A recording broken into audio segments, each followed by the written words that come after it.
Believe it or not, our everyday lives would not be the same without fungi. Are you wondering how? Let me take you through a day in the life with fungi. If you like the taste of coffee in the morning, you have fungi to thank. Traditionally, coffee is fermented with the help of yeast, a type of microscopic fungi. The fermentation stage breaks down the sugars in the coffee fruit and adds complexity to that signature coffee flavor. You might be taking medicine alongside your breakfast. If you're recovering from a recent infection, you might be taking the antibiotic penicillin, which was derived from the fungus Penicillium notatum. Or you might have been prescribed statins, a medicine that helps lower cholesterol and improve heart health. This medicine is also derived from fungi. Before leaving your home in the morning, you might take a moment to appreciate nature around you. Maybe you spot a little mushroom growing in your garden bed or at the base of a pine tree.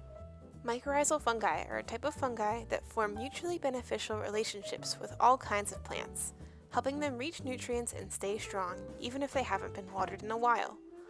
Your healthy garden might just be relying on fungi.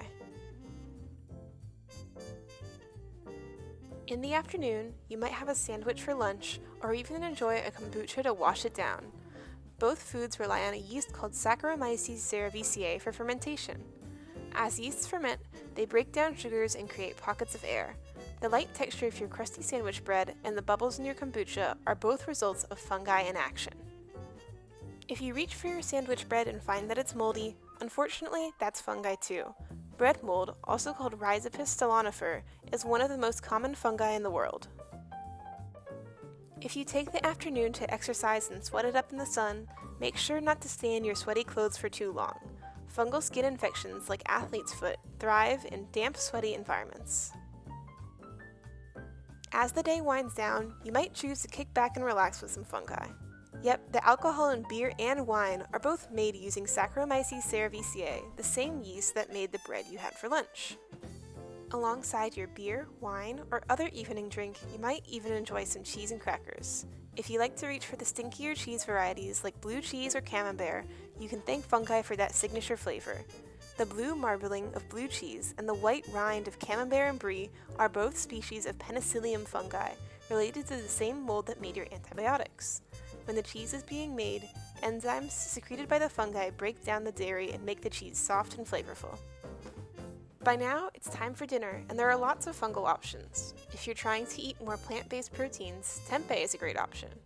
Tempeh is made from cooked and fermented soybeans connected by a fungal network of Rhizopus oligosporus, giving it a meat-like chewy texture. Otherwise, there are lots of ways to use fungi in your meals. Portobello, cremini, oyster, shiitake, enoki, morel, and chanterelles are all tasty options that can be seasoned with a variety of flavors when cooked. It is advised to always cook mushrooms before eating, as this makes their cells easier for our bodies to digest. If you're celebrating something this evening at a fancy restaurant, you might choose a meal seasoned with a rare fungus and one of the most expensive ingredients in the world, white truffle. The white truffle is in the same order as morels, another tasty and expensive fungus. At the end of the day, fungi are incredibly diverse and have made their way into our lives in many ways. Whether you drank coffee, appreciated nature, or ate a sandwich, it's likely you've already done something today that would be impossible without fungi.